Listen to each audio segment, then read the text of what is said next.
Hello my dear students, कैसे हैं आप सभी। मैं डॉक्टर कपिल जैन। सबसे पहले आप सभी बच्चों ने जो नेशनल टेस्टिंग एजेंसी ने नीट यूजी 2025 का रिजल्ट अनाउंस कर दिया है 14 जून को, अभी तक आप सभी ने अपना रिजल्ट देख लिया होगा। अब आप सभी को जो अगला बहुत बड़ा इंतजार है, काउंसलिंग कब से शुरू होगी। काउंसलिंग के ऊपर जो दो प्रकार की काउंसलिंग एमबीबीएस या बीडीएस सीट के लिए होती है, ऑल इंडिया जो काउंसलिंग है वो एमसीसी कराता है, मेडिकल काउंसलिंग कमिटी। इसके ऊपर ऑलरेडी बच्चों मैंने आपको एक वीडियो पूरा बनाकर डिटेल पूरा उसके ऊपर मैंने शेयर किया है और मैं होप कर रहा हूं कि आपने काउंसलिंग की जो प्रक्रिया है ऑल इंडिया काउंसलिंग की, वो आपने उस वीडियो को जरूर देखकर समझ ली होगी। कोई भी गलती ना हो इसलिए एक एक स्टेप को समझना बहुत जरूरी है।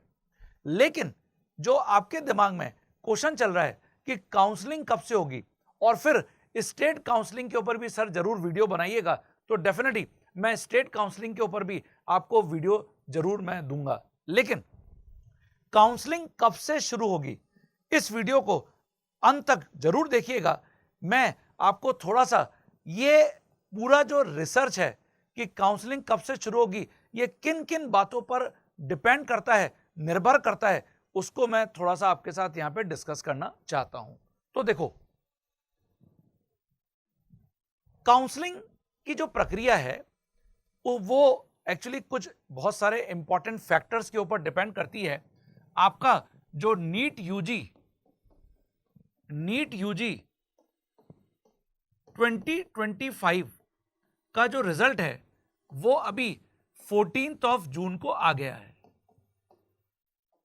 अब 14 जून के बाद सबसे पहले जो नेशनल टेस्टिंग एजेंसी है, एनटीए, नेशनल टेस्टिंग एजेंसी, ये जो आपका रिजल्ट है, रिजल्ट,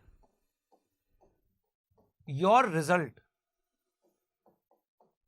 जिसके अंदर आपका ऑल इंडिया रैंक, आपका स्कोर, आपका नाम, ये सब स्टेट्स को और एमसीसी को अपडेट करेगा, मेडिकल काउंसिल कमिटी को अपडेट करेगा, जो ऑल इंडिया काउंसलिंग कराएगा और सभी स्टेट्स को अपडेट करेगा जो आपकी स्टेट काउंसलिंग कराएगा।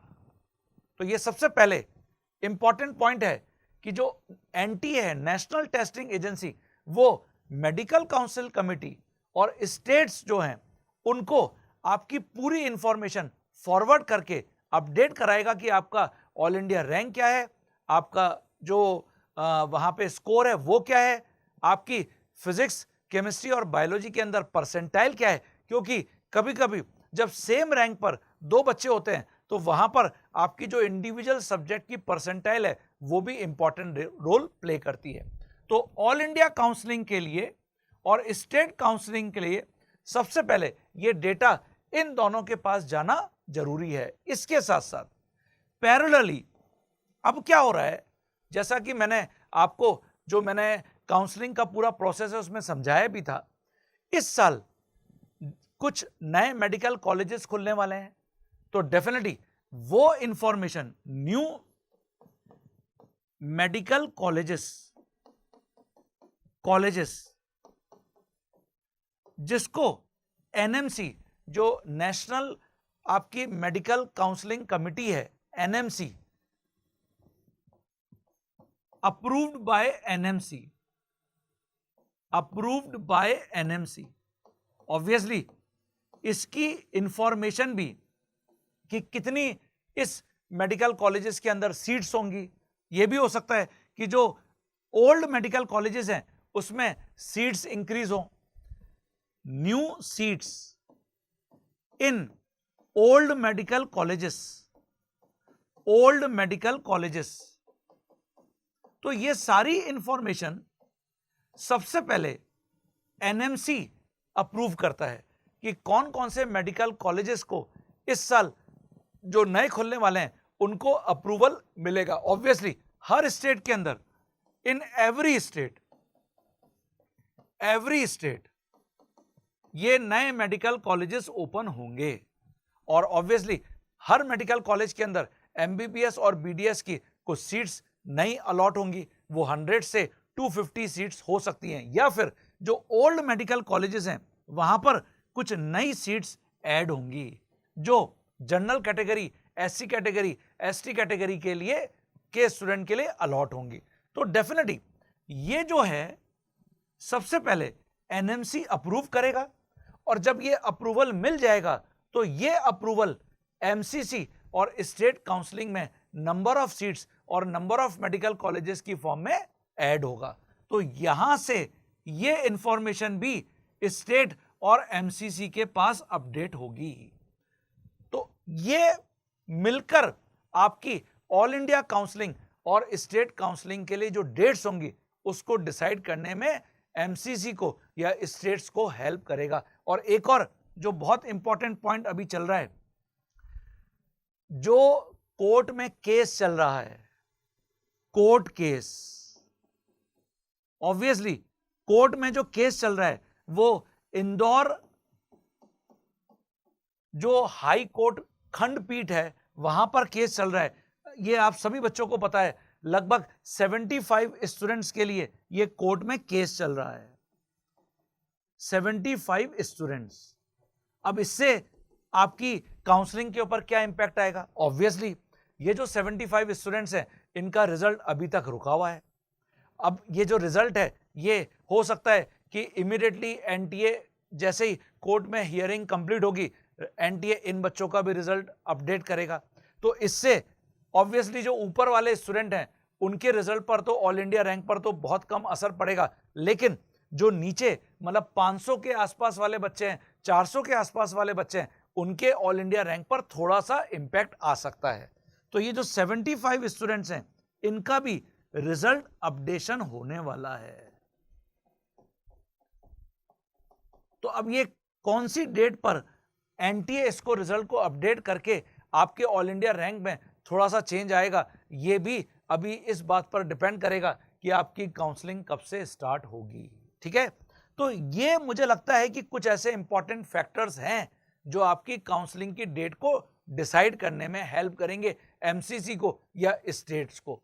और अगर हम 2023, 2024 और 2025 के रिजल्ट्स को देखें, डेट्स को देखें, जो रिजल्ट अनाउंस हुआ था, रिजल्ट अनाउंसमेंट,